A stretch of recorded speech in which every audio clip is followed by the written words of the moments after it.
Amén, hermanos. El tema entonces de este módulo es cómo ser y desarrollar una iglesia saludable. Es un módulo que está partido en dos. La primera parte la tenemos esta noche, cuáles son los signos vitales de una iglesia saludable.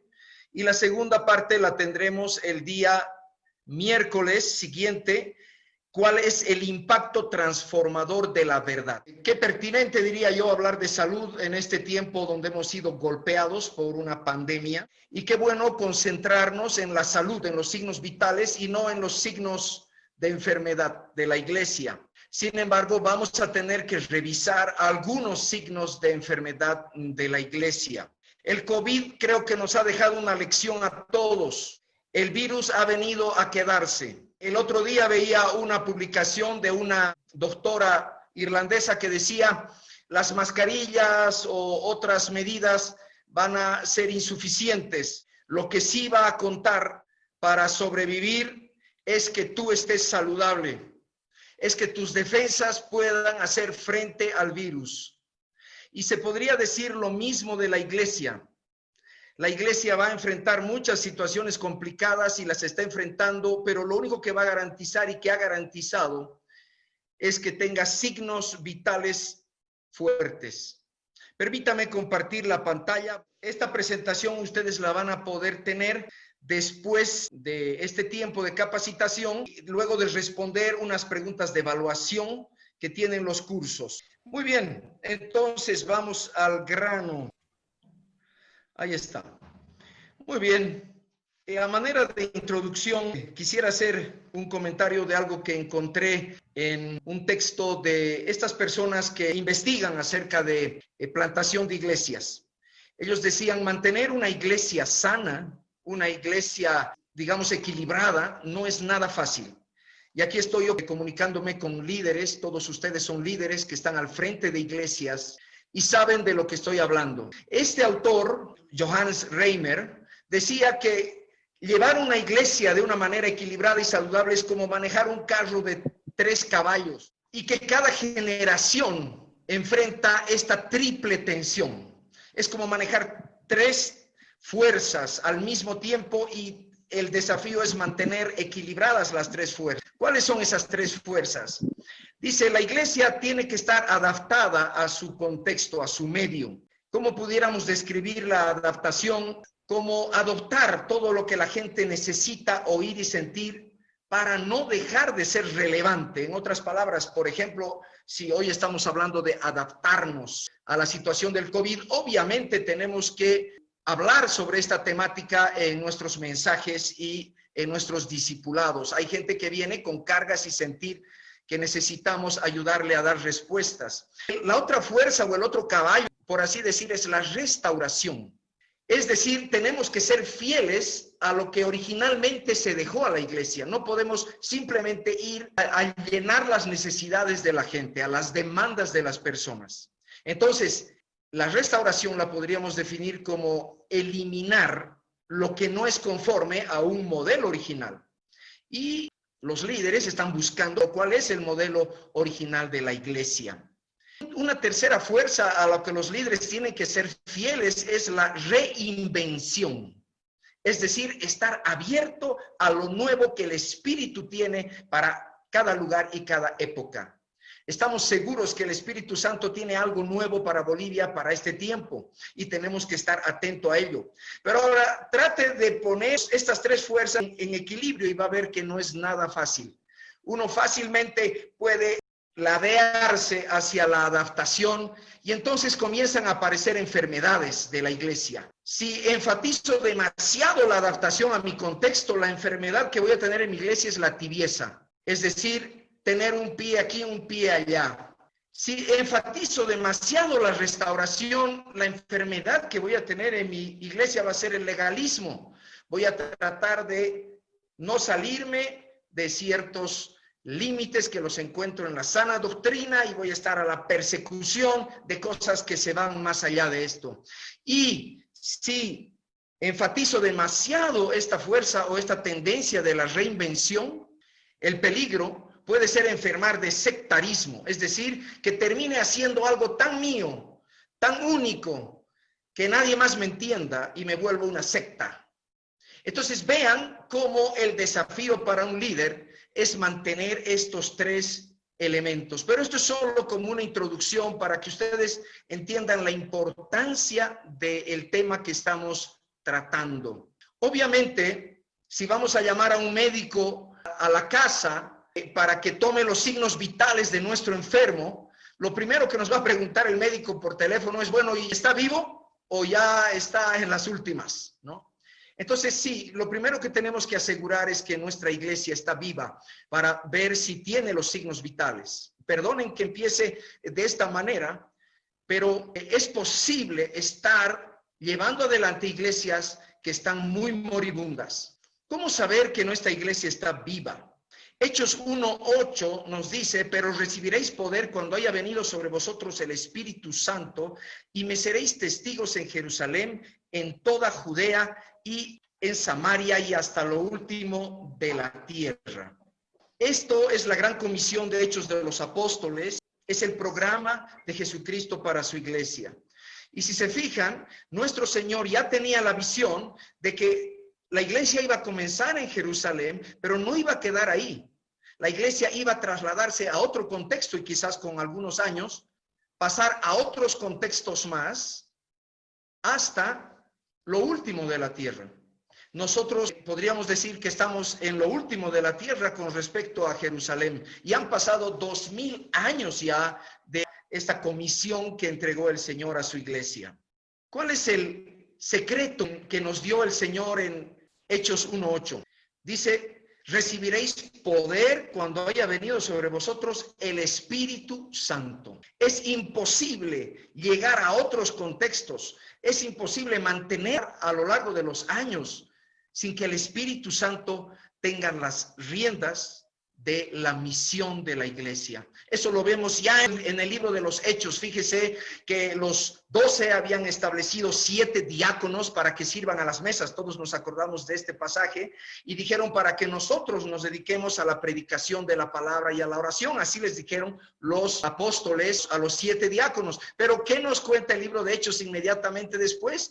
Que Esteban ya estaba predicando el evangelio, que Felipe ya estaba en Samaria. Es decir, el Espíritu Santo nos viene con sorpresas y la iglesia tiene que estar atenta, tiene que estar reinventándose, ese es un hecho, pero siendo fiel a sus orígenes, es decir, manteniendo la restauración y siendo pertinente a las nuevas culturas, es decir, la adaptación. ¿Cuál es la misión de la iglesia? Pues aquí está claro también en Hechos 1:8, me seréis testigos. La misión de la iglesia es testificar quién es Jesucristo a su generación, a cada nueva generación. Esta pueda comprenderlo. Si estamos haciendo esto, hermanos, ustedes mismos pueden evaluar, estamos con una iglesia viva. Si estamos ocupando en otras cosas que en un momento vamos a ver algunos signos peligrosos de enfermedad, tenemos que preocuparnos y llamar inmediatamente al médico. Bien. ¿Qué signos de enfermedad podemos notar a partir de Hechos 1:8? Que la iglesia dependa de sus métodos humanos y ya no del Espíritu Santo. Ese sería uno de los primeros peligros o signos de enfermedad. Una iglesia dependiendo de sus métodos. Ahora, yo soy educador, no estoy en contra de los métodos. Créame, como educador tengo que manejar métodos de enseñanza, de aprendizaje. Los métodos no son malos. Lo que es malo es que con esos métodos suplanto al Espíritu Santo. Ya no confío más en la obra del Espíritu Santo, sino en lo que dice el libro tal o el libro cual, del autor humano tal o cual. Segundo signo de enfermedad, la iglesia deja de testificar a Jesucristo y se impone otras prioridades. Esto es muy común. A veces nos planteamos el desafío de voy a guardar la sana doctrina y estoy peleando con los que quieren desviarme y me olvido de testificar de Jesucristo. O estoy pensando en eliminar la competencia. Bueno, hay maneras muy sutiles, ¿no es cierto?, de estar preocupado que la otra iglesia grande está por allá, que la otra denominación, y de esta manera mi prioridad se ha vuelto competir. Otro de los signos de enfermedad puede ser plantearnos cambiar nuestra sociedad y decir, bueno, ha llegado el reino de Dios y ahora tenemos que transformar todo conforme a la iglesia. Y hay otros asuntos más, por ejemplo, combatir la pobreza podría ser un cambio de prioridad y no son cosas malas. simplemente no pueden ser prioritarias. Que nuestra iglesia no le falten señales y milagros. Puede volverse una prioridad y ahí estamos ayunando y estamos rogando al Señor que no falten señales y milagros. Qué bendición una iglesia con señales y milagros, pero no es esa la prioridad. La prioridad es dar testimonio de Jesucristo con todos estos elementos que el Señor nos da en su gracia. Otro signo de enfermedad puede ser que la iglesia pierda de vista su Judea, su Samaria y su visión global para centrarse en sí misma. Este peligro también lo hemos visto en la historia. Iglesias que se ocupan de embellecerse, de engrandecerse, se olvidaron de las necesidades de su entorno y están pendientes en sí mismas. Otro signo de enfermedad puede ser que la iglesia tiene un equipo organizacional tan pesado que le toma mucho tiempo y esfuerzo moverse o proyectarse. Otro signo de enfermedad puede ser que la iglesia testifica en Samaria como si estuviese en Jerusalén. Es decir, no es relevante a su generación por estar guardando sus tradiciones. Vean cómo a partir de Hechos 1:8 podemos sacar bastantes signos de enfermedad y yo quiero pedirles, porque no es nuestra intención poner sentido culposo en nadie, pero tenemos que ser autocríticos porque nuestro Señor ha dicho que ha venido por los enfermos, no por los sanos. Y es en la medida en que reconozcamos nuestros signos de enfermedad que vamos a poder clamar al Señor para que Él venga a curarnos. Otra advertencia, si usted identifica algunas de estas señales de enfermedad en su iglesia, por favor no busque culpables, no comience a decir, es que el hermanito, es que si el pastor fuera de otra manera, no es la manera de resolver eso, solo añade más conflicto y más enfermedad a la iglesia. Ya vamos a llegar al momento de las terapias, ahora estamos solo en el momento de los diagnósticos. Bueno, es imposible hacer un estudio sobre la salud de la iglesia sin revisar este pasaje que es clave para entender qué es la iglesia para nuestro Señor. Mateo 16:15 dice, y Él les preguntó, estamos hablando de nuestro Señor Jesucristo, ¿vosotros quién decís que soy yo? Respondiendo Simón Pedro dijo, tú eres el Cristo, el Hijo del Dios viviente. Entonces le respondió Jesús, bienaventurado Simón, hijo de Jonás, porque no te lo reveló ni carne ni sangre, sino mi Padre que está en los cielos. Y yo también te digo que tú eres Pedro, y sobre esta roca edificaré mi iglesia. Es la primera vez que Jesucristo menciona la palabra iglesia en los evangelios, y necesitamos meditar en ello. Iglesia es la castellanización de la palabra griega eclesia, y eclesia es una relación muy propia en el idioma griego de un prefijo ek, que significa hacia afuera, y klesia, que significa asamblea. No es un término sagrado, ni religioso, ni nada, porque habían, digamos, en el mismo Nuevo Testamento se habla de asambleas de personas que por motivos políticos se reunían, se habla también de eclesias. Entonces, ¿cómo lo pudiéramos traducir? Es la asamblea de los que salen o de los convocados. Esa es la iglesia, es una asamblea de los que han sido convocados. El siguiente elemento que está presente aquí nos ayuda a entender lo que Dios tiene en mente cuando habla de iglesia. Habla del Hades. El Hades es la muerte. Y tal como la imagen mental que nos proyecta aquí, estamos hablando de una fortaleza, porque habla de las puertas del Hades. Y habla que las puertas, es decir, esta fortaleza tiene puertas que no van a prevalecer, no van a ser más fuertes que la asamblea, que la iglesia. Entonces, ¿qué idea nos proyecta esto? He tratado de graficarlo aquí. Podemos estar en cierto debate sobre la imagen, pero a ver, observe. Yo entiendo así lo que está diciendo el Señor. Dios ha venido a resolver un problema muy antiguo. Ingresó la muerte al mundo y el Señor ha traído un camino de solución a este problema. Es nuestro Señor Jesucristo y nosotros su cuerpo, su iglesia. El Señor Jesucristo está presente hoy en el mundo, continuando con esta tarea de salvación. ¿Y cómo lo está haciendo? Bueno, de la iglesia entró el Señor Jesucristo, vino desde los cielos, ingresó al Hades y rescató 120 es lo que sabemos que fueron la iglesia inicial en Pentecostés.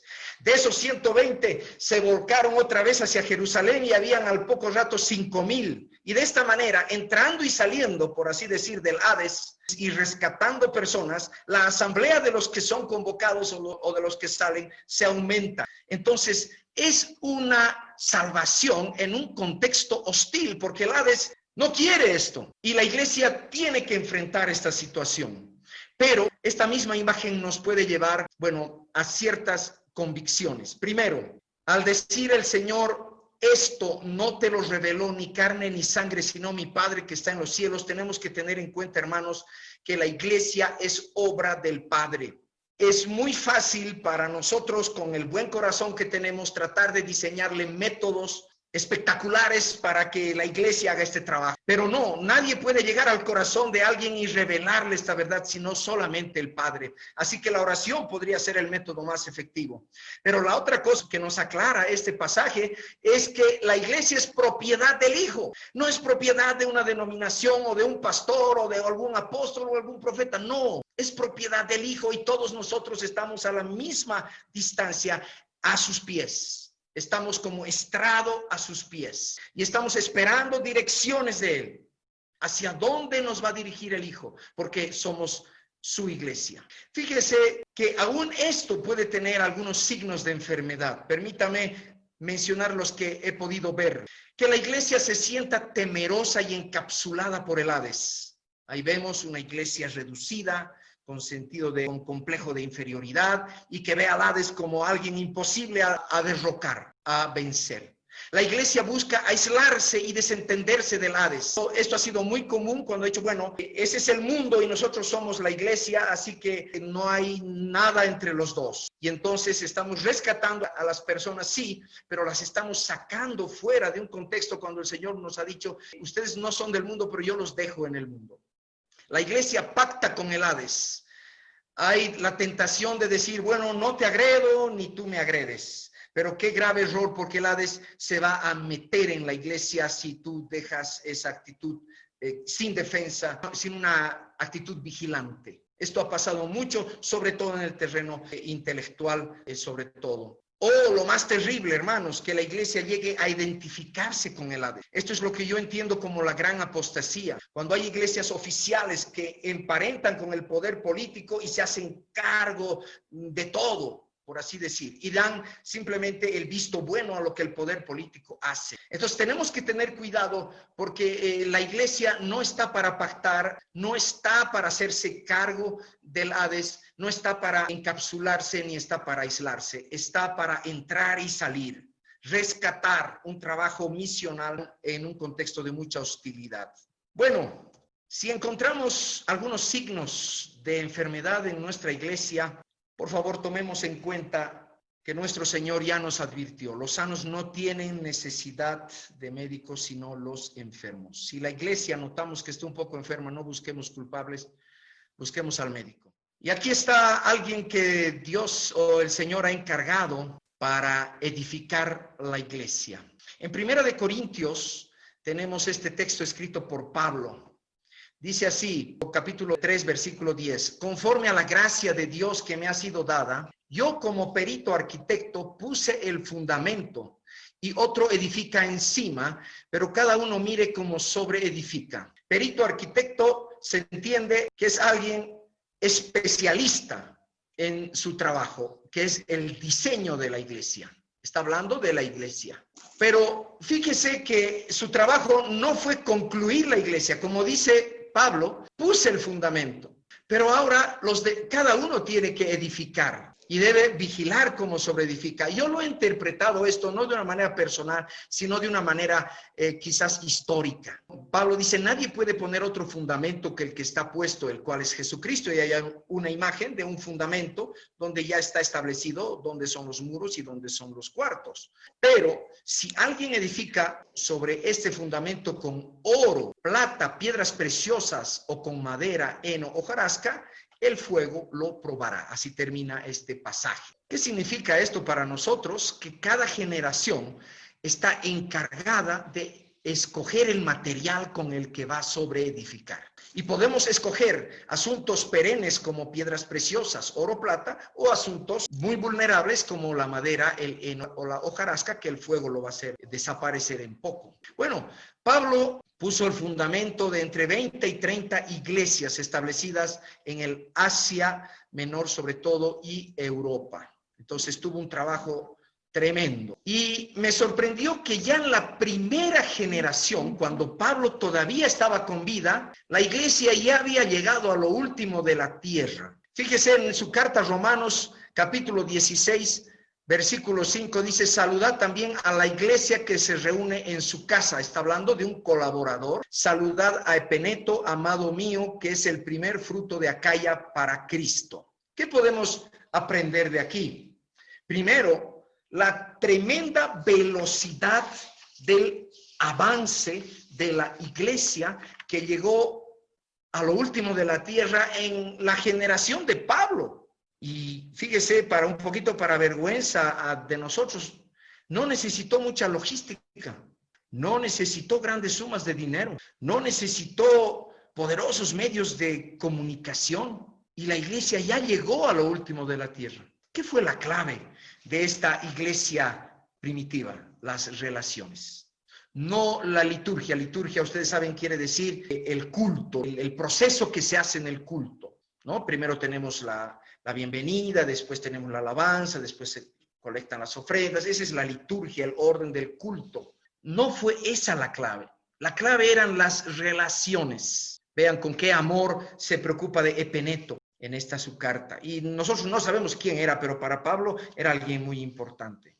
Pero vamos a recorrer un poquito la historia para ver con qué edificaron otras generaciones. Siglos II hasta el siglo VI, diría yo, el Señor había advertido ya en los últimos días, en la última semana que estaba con vida en Jerusalén, dijo: y por tanto yo os envío profetas, sabios, escribas. De ellos a unos mataréis y crucificaréis, a otros azotaréis en vuestras sinagogas y perseguiréis de ciudad en ciudad. Fíjense que el Señor ya estaba pintando lo que iba a ser el futuro de la iglesia. ¿Y qué pasó? Los siglos futuros de la iglesia, desde el segundo hasta el sexto, como les decía, han visto fenómenos como estos, muy extraños. Para nosotros son quizás ya extremos. Los ermitaños y anacoretas. El anacoreta, si ustedes ven la imagen de la derecha, era una persona que se subía sobre un pilar lo más alto y se ponía a predicar el evangelio día y noche. Nadie lo podía bajar de ahí. Estaba ahí predicando el evangelio y la gente al principio lo miraban como el loco, pero después venían y le ofrecían comida, como vemos este grabado acá de este joven que le está subiendo algo de comidita. Y vemos personas que reaccionaban a su mensaje. El Espíritu Santo estaba haciendo la obra, pero lo que me llamó la atención es que la iglesia de estos tiempos se buscó la forma de ir en misión en medio de hostilidad. ¿Por qué habían los ermitaños? Porque no eran aceptados, eran personas que veían mucha falta de santidad, entonces se recluían en cuevas y ahí se ponían a estudiar las escrituras y luego la gente venía a ellos y ellos les enseñaban.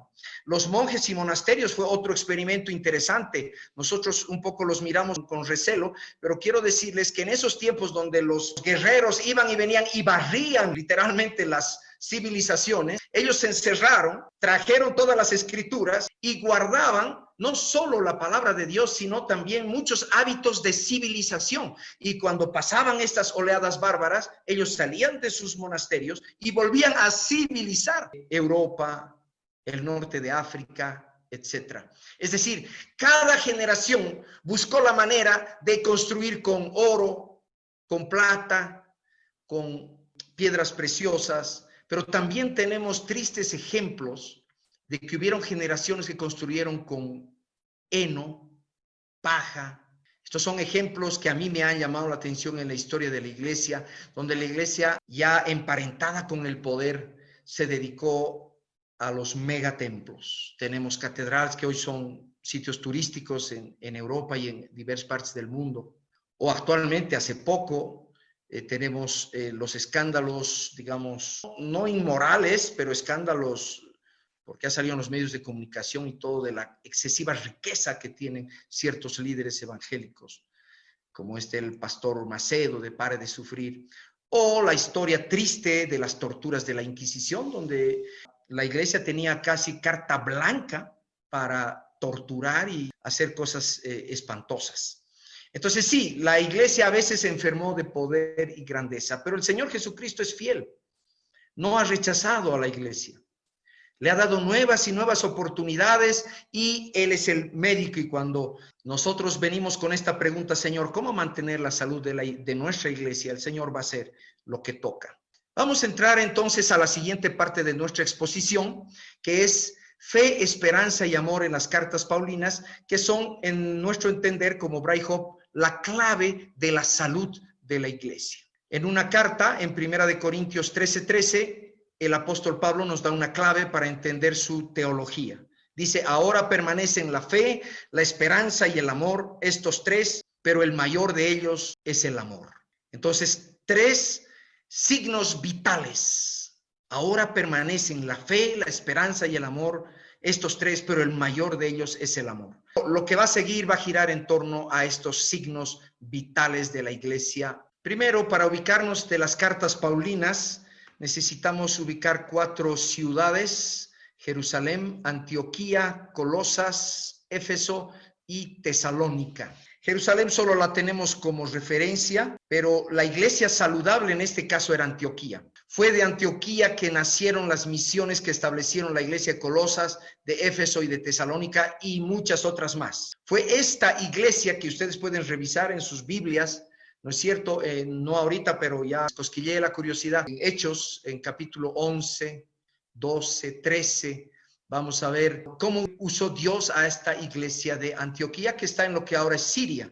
Fíjese, un terreno de mucha guerra en este momento y lamentablemente ya no hay vestigios grandes de iglesias. Bueno, en la carta a Colosas, Pablo dice lo siguiente en su introducción: siempre orando por vosotros, damos gracias a Dios, Padre de nuestro Señor Jesucristo, habiendo oído de vuestra fe en Cristo Jesús y del amor que tenéis a todos los santos. Fíjese que he resaltado con rojo las palabras fe, esperanza y amor, y lo que nos llama la atención es que está al comienzo de la carta, y es como quien dice el doctor tomando el pulso al paciente y diciéndole, ¿estás bien? Estoy viendo tu pulsación en fe.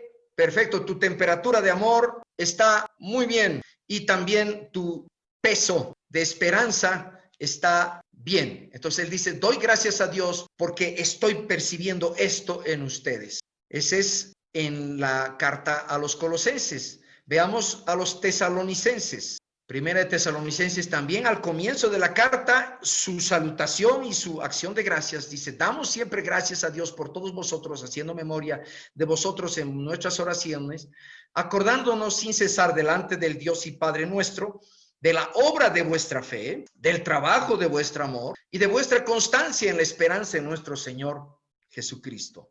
No es casualidad. Para Pablo, los signos vitales de una iglesia eran fe, esperanza y amor. Y vamos a ver cómo se confirma esto en un momento más, porque conocemos, hermanos amados de Dios, vuestra elección. Esta es la primera carta a los tesalonicenses. Veamos lo que pasa en la segunda carta a los tesalonicenses, que pasaron ya un buen tiempo entre la primera y la segunda. En la segunda carta a los tesalonicenses, Pablo empieza de la manera conocida: debemos siempre dar gracias a Dios por vosotros, hermanos, como es digno, por cuanto vuestra fe va creciendo y el amor de todos y cada uno de vosotros abunda para con los demás. Y ahora, ¿qué esperaríamos leer en el versículo 4? Bueno, algo sobre la esperanza, pero sorpresa, no se menciona la esperanza. Tanto es así que nosotros mismos nos gloriamos de vosotros en las iglesias de Dios por vuestra paciencia y fe en todas vuestras persecuciones y tribulaciones que soportáis. Uno podría decir, bueno, parece que no era tan cierto esto de los tres signos vitales de la iglesia, pero ¿qué pasa en el capítulo 2 de esta misma carta? Fíjense, 2 Tesalonicenses, capítulo 2, versículo 1. Con respecto a la venida de nuestro Señor Jesucristo y nuestra reunión con Él, os rogamos, hermanos, que no os dejéis mover fácilmente de vuestro modo de pensar. Parece que Pablo está enfrentando a una iglesia que ha comenzado a dudar de su esperanza. Su esperanza ya no era en los tiempos de la primera carta. Ni os conturbéis ni por espíritu, ni por palabra, ni por carta, como si fuera nuestra, en el sentido de que el día del Señor está cerca. Nadie os engañe de ninguna manera. ¿Qué conclusión podemos sacar aquí, hermanos? Y no estoy solo en esto lo he tomado de un famoso pastor, el pastor Gen Getz, que dice precisamente que el motivo central de las cartas de Pablo era fortalecer aquella dimensión de la vida de la iglesia que estaba tambaleando, buscando o tomando el pulso entre fe, esperanza y amor. Notamos entonces que allí donde falta alguno de estos signos, la carta tiene el fin de corregirlo. En la siguiente sesión, el próximo miércoles, vamos a ver el caso de la iglesia de Éfeso, por ejemplo, que es muy interesante, y lo vamos a ver de principio a fin, porque es uno de los casos que quiero que analicemos. Pero por ahora, que quede claro que esta es la modalidad de pastoreo de Pablo. Pablo toma el pulso, toma los signos vitales. Cuando las cosas están bien, da gracias a Dios, los respalda, los fortalece. Y si algo está mal, inmediatamente comienza a corregir. Los signos vitales son pues fe, esperanza y amor. Notemos que Pablo no elogia el tamaño del templo. En ninguna de las cartas, en ninguna, vemos, os alabo, hermanos, porque habéis construido un templo enorme. No hay tal cosa. O la pompa del culto, ¿no? Os alabo, hermanos, porque vuestros cultos tienen una solemnidad y tienen una duración y tienen una alabanza que convoca realmente a gloriarse en el Señor. No hay tal cosa. Al contrario, a los corintios les da un poco de palo porque sus cultos eran un desorden. El tamaño de la congregación tampoco es mencionado. Pablo sí se alegra cuando el evangelio está creciendo y está llegando a otros lugares, pero no habla del tamaño en concreto de las congregaciones. Entonces, ¿qué nos llama la atención a esto? Que quizás con el pasar de los siglos, él ha puesto un fundamento claro, pero nosotros hemos entreverado, hemos perdido un poco los buenos materiales y nos hemos puesto a construir quizás con heno, hojarasca y paja. Y hemos dado más atención a lo que en el Nuevo Testamento nos está dando atención. Y nos está consumiendo quizás mucho tiempo y muchas discusiones. Entramos a la última parte de nuestra exposición, nuestro curso de esta noche, yendo al primer signo vital, qué es y cómo desarrollar la fe. Voy a considerar con ustedes, acompáñenme por favor, 6 pasajes bíblicos y de aquí vamos a sacar una enseñanza muy valiosa y breve. Hebreos 11:1, lo que todos conocemos como la definición de la fe. Es pues la fe, la certeza de lo que se espera, la convicción de lo que no se ve. Segundo pasaje, habiendo oído de vuestra fe en Cristo Jesús y del amor que tenéis a todos los santos, es un pasaje que acabamos de considerar en la carta a Colosenses, pero que ya nos da toda la comprensión si vemos Hebreos 12:2. Puestos los ojos en Jesús, el autor y consumador de la fe. ¿Qué podemos ir aprendiendo ya en estos 3 versículos? Primero, la fe es una convicción personal, una convicción que te puede llevar a ti, hermano, hermana, a dar tu vida por lo que crees. Es una certeza de la cual nadie te va a mover. Pero esa fe, esa convicción tiene un objeto, es decir, es como si estás mirando a alguien. Ese objeto, esa visión en la que tiene que estar enfocada tu fe, es Cristo Jesús, el autor y consumador de la fe. Cualquier otra persona o elemento o cualquier asunto teológico que lo pongas en lugar de Cristo Jesús, esa fe va a resultar enferma. Y lo vamos a ver en un momento más, en un caso muy patético. Romanos 10:17, todos conocemos este pasaje, así que la fe es por el oír y el oír por la palabra de Dios. Entonces, ¿cómo conocemos a Cristo Jesús? ¿Cómo podemos tener los ojos puestos en Él para que nuestra convicción comience a desarrollarse? Es a través de la palabra de Dios. Esto implica que no leemos la palabra para buscar pasajes de ánimo o promesas personales. Estamos buscando la palabra o estamos estudiando la palabra para conocer a Cristo Jesús. Ahora, Él nos va a dar promesas de mucho ánimo, claro que sí. Pero si nuestro propósito principal no es Él, la Biblia termina siendo un libro de ánimo nada más.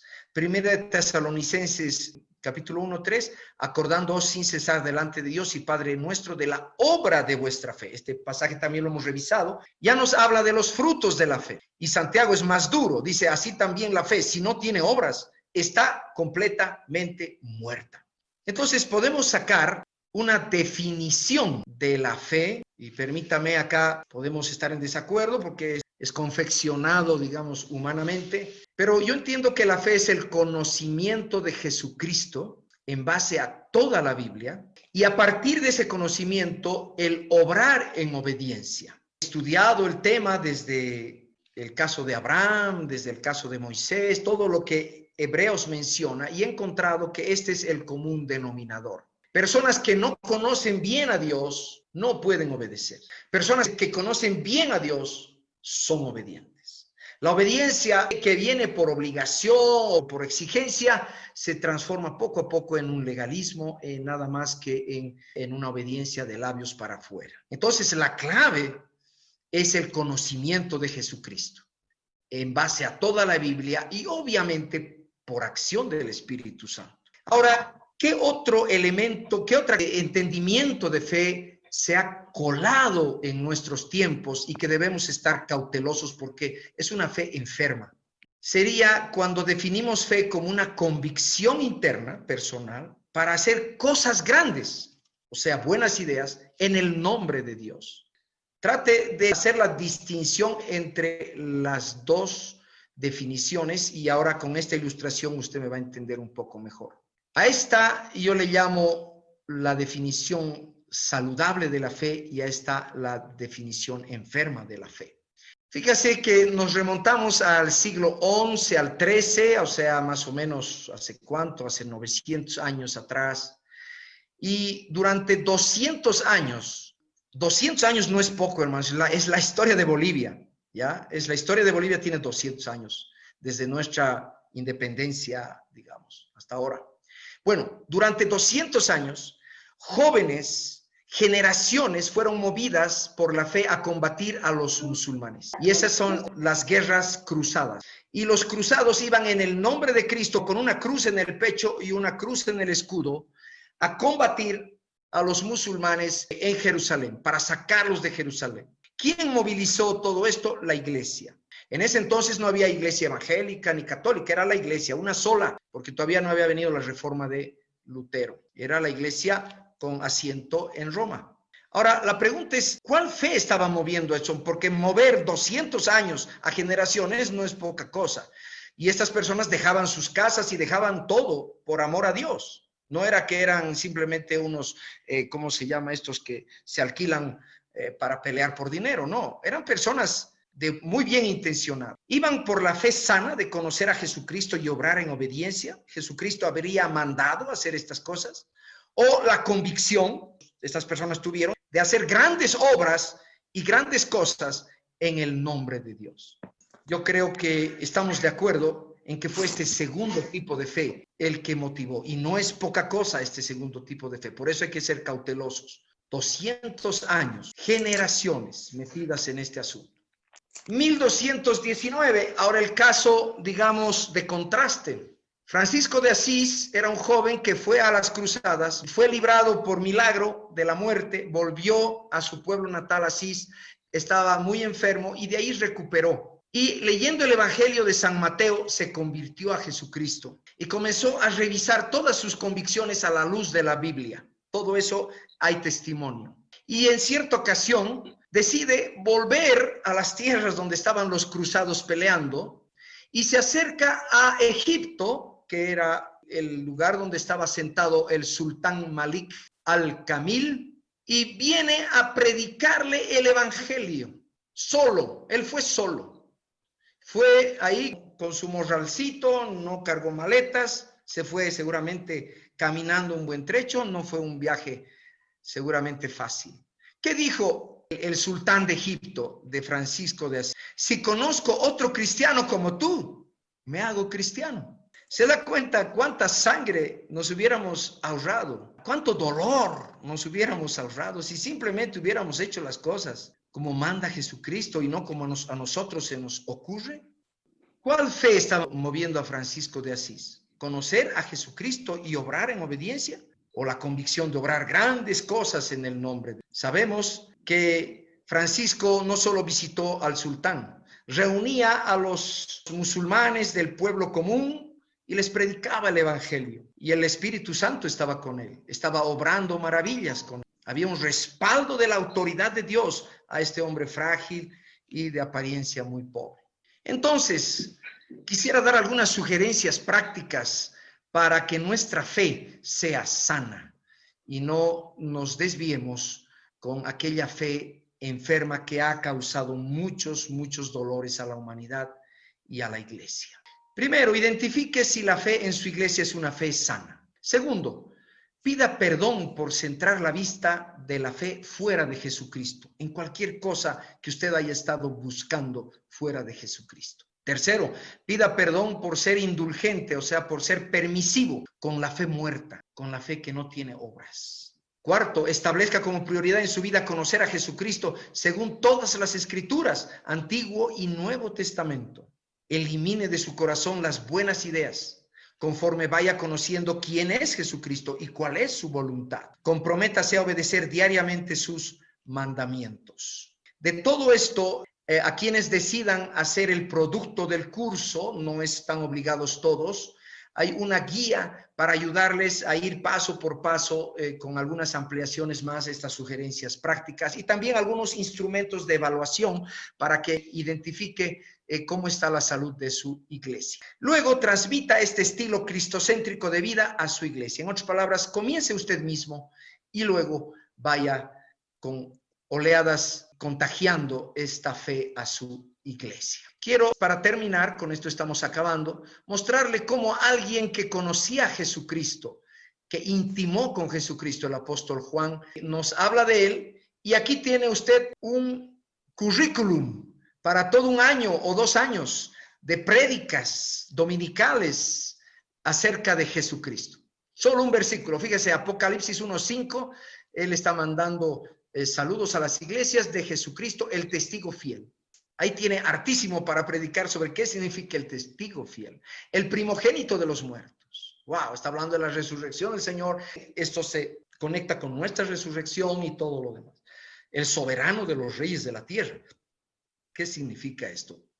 El que nos ama, el que nos ha lavado de nuestros pecados con su sangre. Hay tanto de conocer en Jesucristo, que es nuestro Salvador, el Cordero de Dios, que es nuestro sumo sacerdote según el orden de Melquisedec, que es el pan de vida, que es el buen pastor, que es la luz del mundo. No olvidemos, hermanos, que en cierta ocasión un par de discípulos el día de la resurrección se estaban yendo de Jerusalén, el Señor se les presenta resucitado, no lo reconocen y dice que comenzando desde Moisés y siguiendo por todos los profetas, les aclaraba en todas las escrituras lo que de él decían.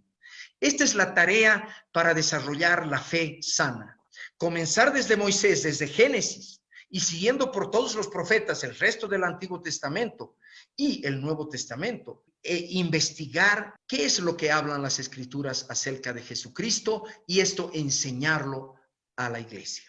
Este es un programa fantástico. Con todo gusto, como Bright Hope, tenemos algún material que estamos produciendo para que las iglesias puedan tener este tipo de estudios también. Así que con esto quiero terminar, agradecerles su tremenda paciencia y espero que haya sido de bendición. Estamos atentos entonces a las preguntas. Queremos pedirles, hermanos, pastores, líderes, los que nos están escuchando por Zoom, pueden utilizar el chat para hacernos llegar sus preguntas. Vamos a leer las preguntas a Sergio para que las pueda responder. Media hora va a ser para responder preguntas y aclarar toda duda que tengan. Y también las personas que nos están escuchando, nos están viendo por la página en Facebook, ustedes pueden escribir las preguntas en los comentarios. Las vamos a reunir para hacerlas conocer a Sergio en esta media hora y que él pueda responder. Bendiciones y estamos a la espera de sus preguntas. Y me toca reforzar un poquito mientras hacen sus preguntas. Gaby va a estar leyendo las preguntas por chat también. Me toca reforzar y preguntarnos como iglesias ¿cómo está nuestra salud? ¿Somos iglesias saludables? Hemos sido obligados por esta situación y providencia de ir a nuestros hogares y replantear el tema de nuestras relaciones en la iglesia, y estamos siendo llamados a reinventarnos, como decía Sergio. ¿Cómo estamos edificando nuestras iglesias? ¿Qué material estamos usando para edificar? ¿Estamos edificando con materiales duraderos o con madera o con papel? ¿Qué materiales? ¿Cómo estamos desarrollando la fe, la esperanza y el amor, que se va a ir desarrollando en la segunda parte también de esta clase, en la cual vamos a tener muchos ejemplos de cómo la iglesia está desarrollando la esperanza y el amor como signos de una iglesia viva, de una iglesia saludable?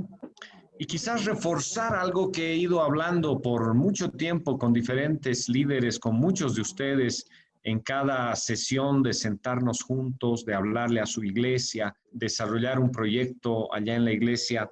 Y es que el ministerio está basado en relaciones, relaciones comprometidas, relaciones saludables. La base del cuerpo de Cristo, la base de lo que somos como iglesia, está en la calidad de sus relaciones. Qué importante es entender que el pastor tiene dónde relacionarse y dónde rendir cuentas, dónde ser transparente. Trabaja también a través de grupos pequeños, equipos pequeños, desarrollo de discipulado, equipos de alto rendimiento. La iglesia son la calidad de las relaciones. Entonces, Gaby, si tienes preguntas, adelante. Muchas gracias, Pastor Munir. Sí tenemos preguntas.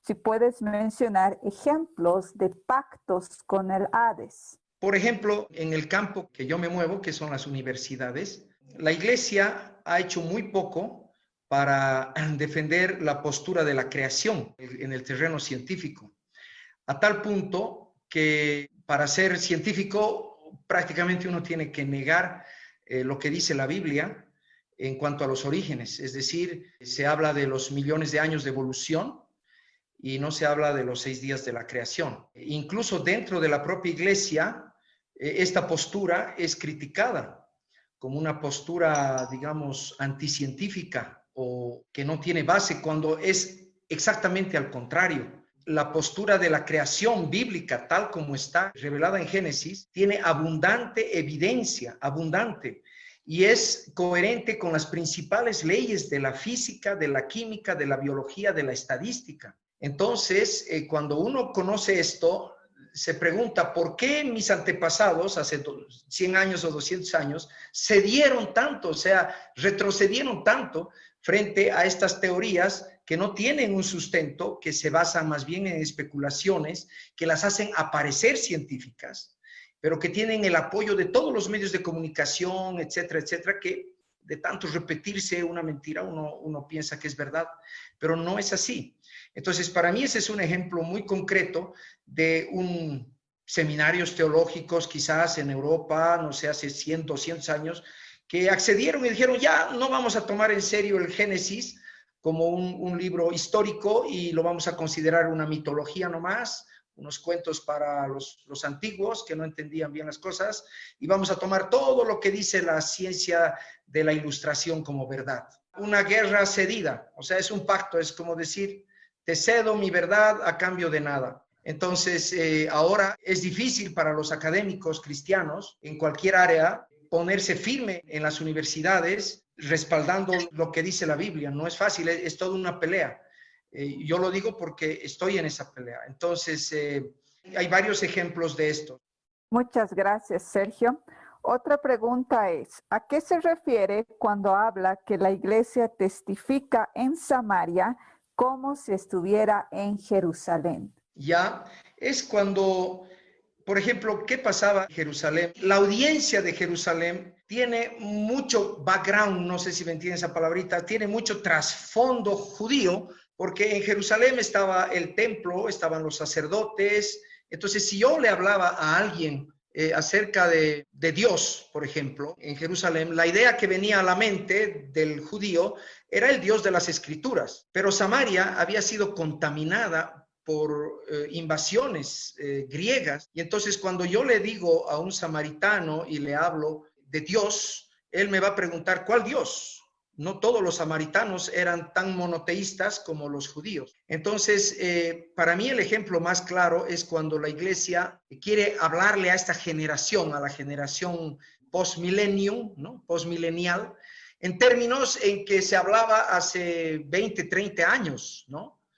Asumiendo de que esta generación no ha escuchado nada de ovnis, no ha escuchado nada de documentales en la televisión que ponen ácido a la palabra de Dios y dice, no hay solamente los 4 evangelios, hay como 15 y todos están fallados. Entonces, no podemos hablarle de una manera que esta generación se quede con preguntas, ¿no? Y si se animan a hacer preguntas, a veces les decimos, no, ya tus preguntas se están pasando de la raya, no voy a contestar. Entonces, esa es la iglesia que habla a Samaria como si estuviera en Jerusalén. Tenemos que ser pertinentes a la generación a la que estamos hablando. Y eso significa escuchar, adaptarnos, como decía, ¿no es cierto? El primer caballito, entender bien dónde están sus dudas, dónde están sus inquietudes y adaptarnos ahí. No nos queda otra, sin perder nuestras raíces y nuestra firmeza en la palabra de Dios. Gracias, Sergio. La última pregunta es, ¿cómo podemos poner en equilibrio las 3 fuerzas para una iglesia sana dentro del contexto de una iglesia conservadora? Muy bien. En el producto, que si ustedes se animan a hacerlo, pongo algunas recomendaciones muy importantes sobre esto, pero la imagen es la siguiente. Cuando usted se quiebra un hueso y va al rayo X, el rayo X le descubre cuál hueso está roto, pero a ningún traumatólogo se le va a ocurrir curarlo a usted a plan de rayo X. Yo quiero que entienda bien que una cosa es el diagnóstico y otra cosa es la terapia. Este elemento de los 3 caballitos, ¿no? De la adaptación, la restauración y la reinvención, son elementos de diagnóstico, no son objetivos para la iglesia. Nos permite identificar dónde nos está costando o dónde la iglesia se está yendo. Es como el rayo X, nos ayuda a entender, como se ve que a la persona que preguntó lo ha entendido, nos ayuda a entender, mi iglesia le está fallando por acá, pero no nos ayuda a resolver. Estoy convencido, hermanos, el único que puede traer cura a una iglesia es el Espíritu Santo por medio de la oración de 2 o más, que saben cuál es el problema y que invitan a Jesucristo a sanar su iglesia. Y los caminos que va a tomar el Señor no van a ser nuestros caminos, le puedo asegurar. Yo he sido copastor muchos años, he trabajado en diversos contextos, he sido misionero en Uzbekistán y he tenido que enfrentar muchos problemas de los que ustedes se enfrentan en las iglesias. Y a veces el razonamiento humano nos lleva a enredarla peor. Entonces aquí tenemos que ser bien humildes y cautelosos, ¿no? Decir, Señor, identifico que este es el problema en mi iglesia, hay demasiado conservadurismo. ¿Qué puedes hacer tú, por favor? Ven y me comprometo a orar una vez por semana o 2 veces y me comprometo a estar a tus órdenes, a lo que tú me digas hacer para que se cambie esta situación. Y el Señor lo va a hacer porque es su iglesia, ¿no? Entonces esa sería diferenciar entre lo que es el diagnóstico y lo que es la terapia. Y en la terapia llamemos al médico. Muchas gracias, Sergio. Estas son las preguntas que nos han hecho llegar ahora. Creo que hay 2 preguntas en el Zoom que han quedado pendientes. Juanjo Rosa Arias Salazar pregunta es sobre los puntos de una iglesia enferma, si puede repetir. Bueno, como hay 2 personas que lo piden, voy a ir a mi PowerPoint. 3 síntomas, de enfermedad cuando nos dejamos, no mantenemos el equilibrio entre estas 3 tareas de estar adaptando, estar restaurando y estar reinventando la iglesia. Las 3 son necesarias y por eso es difícil, porque es como manejar 3 caballos al mismo tiempo. ¿Y cuáles son los síntomas de enfermedad entonces aquí? Sería la tibieza. Ese es un signo de enfermedad, una iglesia tibia que tiene un pie en el mundo, un pie, digamos, en la palabra y que se adapta demasiado, de que solo está para agradar a la congregación, que la congregación es como un niño caprichoso que si no le predican lo que quiere, se enoja. Entonces el pastor está casi obligado a estar siempre tranquilizando, manteniéndole feliz, y eso lleva a la tibieza, porque no se puede usar la espada de dos filos con esas personas.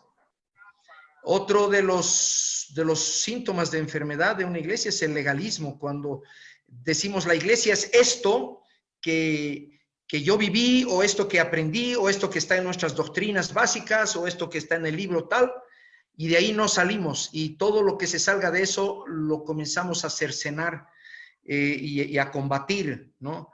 Entonces, y es un signo de enfermedad, el legalismo. Y otro elemento es el sectarismo, es decir, cuando abusamos de la reinvención y decimos, bueno, el Espíritu Santo me habla a mí y a nadie más, entonces lo que me guía el Señor es hacer esto, y al otro día el Señor me guió a hacer el otro, y comenzamos a tener una iglesia que ya no tiene comunión con el cuerpo de Cristo, ¿no? Porque es tan extraña, es tan única, es tan sui generis, que se vuelve una secta, ¿no? Entonces, estos son tres signos de enfermedad. Y repito, para resolver esto, no intente hacerlo por su razonamiento, llame nomás al médico, ¿no? Otro de los elementos que habíamos compartido es a partir de Hechos 1:8, en cuanto a los signos de enfermedad. Una iglesia que depende de sus métodos y ya no del Espíritu Santo. Con esto no quiero decir que los métodos no son necesarios, pero cuando suplantan la tarea del Espíritu Santo es un síntoma de alarma enorme. Hay muchos métodos que están en boga en la iglesia, métodos en las que a veces los pastores son intransigentes, ¿no? Los que traen estos métodos dicen, tiene que ser así o no va a funcionar. Por favor, el Espíritu Santo es el que hace funcionar la iglesia. Pero a veces nos convencen de eso y el método se vuelve ya el reemplazante del Espíritu Santo. La iglesia deja de testificar a Jesucristo y se impone otras prioridades. Eso es otro signo de enfermedad, cuando de pronto nos encontramos preocupados por guardar la sana doctrina, por eliminar la competencia, cambiar nuestra sociedad, eliminar la pobreza, o asuntos como que haya siempre señales y milagros en el culto, y todo gira en torno a esto. Quiero decir, igual que los métodos, estos asuntos no son negativos. Guardar la doctrina, claro que es importante. Que no debemos estar en competencia, claro que sí. Que la sociedad debe ser transformada por el Espíritu Santo y la iglesia también, pero no es nuestra prioridad. Nuestra prioridad es testificar a Jesucristo como Señor y Salvador. Y esto es una tarea amplia, no es simplemente las 4 leyes espirituales, es amplio testificar a Jesucristo, como hemos visto hasta el final. Mientras más la conoces, más tienes para compartir de él. La iglesia pierde de vista su Judea, su Samaria y su visión global para estar en torno a sí misma, ¿no? Se llaman las iglesias autorreferenciales, es decir, toda su preocupación son ellas mismas, que tenemos que mejorar el salón, que tenemos que mejorar el equipo, que tenemos que mejorar esto, que claro, lo hacemos con el buena intención de que, bueno, más personas vengan a conocer a Cristo, pero a veces en el fondo de nuestro corazón, ya tenemos que ser bien autocríticos, está nomás el deseo de que, bueno, quiero que mi iglesia se vea maravillosa, ¿no? Esplendorosa. Y ahí es donde puede ser el problemita, ¿no? Perder de vista la visión de Judea, Samaria, que es nuestro entorno, las necesidades, el sufrimiento que hay a nuestro alrededor, etc. La iglesia tiene un equipo organizacional tan pesado que le toma mucho tiempo y esfuerzo moverse o proyectarse. Fue interesante que Dios tuvo que empujar a la iglesia en Jerusalén a través de la persecución, ¿no? Hay un dicho muy antiguo y me gustó mucho que dice, todo lugar donde la iglesia se queda más tiempo del necesario se vuelve su Egipto, ¿no? Es como el pueblo judío que en el desierto decía, no, nos volvemos nomás porque allá está mi buena comida, está todo lo que yo amo. Se quedó más del tiempo, digamos, ¿no? La iglesia testifica en Samaria, bueno, eso ya lo hemos aclarado. Entonces son algunos signos de enfermedad, hermanos, en este tema. Y en el otro tema podríamos decir la iglesia encapsulada, temerosa, La iglesia que busca aislarse y desentenderse del Hades, que marca la frontera, es decir, ese es, no me meto para nada. La iglesia que pacta con el Hades, ¿no? Ya también hemos respondido eso. Y la iglesia que se identifica con el Hades, que llega a ser una apostasía, una gran apostasía, que yo la encuentro en las iglesias, por ejemplo, las iglesias oficiales, ¿no? Cuando se emparentan con el Estado y tratan de imponer a la fuerza la creencia cristiana y usan recursos como se han usado en el pasado en la Inquisición, por ejemplo. Ya estamos hablando de palabras mayores, ¿no? Eso, hermanos, en cuanto a los signos de enfermedad. Gracias. Muchas gracias, Sergio. Acaban de ingresar dos preguntas en el chat. Dice sobre la exposición sobre Hades, ¿tiene alguna relación con un estado confesional o laico? Sí, bueno, voy a tomar a Rusia como ejemplo, la Rusia actual, ¿no? La Rusia de Putin. Putin es un hombre que le ha dado toda la cobertura a la iglesia ortodoxa, es cristiana ortodoxa, ustedes saben eso. Pero a tal punto que la iglesia ortodoxa tiene un equipo, una guardia militar que se entrena en el sótano de los templos principales, porque no quiere que ninguna otra iglesia se establezca en Rusia. ¿Qué significa eso? Que la iglesia ha emparentado con el Estado, se ha vuelto una confesión oficial del Estado ruso y listo, el que piensa diferente o cree diferente es ignorado y después va a ser perseguido. Eso la historia ya lo ha mostrado. Gracias, Sergio. Una última pregunta, ya que vamos a hablar también acerca de la celebración del gobierno de Jesucristo. Preguntan, dice, ¿la adoración musical en nuestros cultos dominicales puede ser una pauta del estado de salud espiritual de nuestra iglesia? La adoración centrada en nuestro Señor es un signo de muy buena salud espiritual. Muy buena salud, cuando la gente adora al Señor con libertad.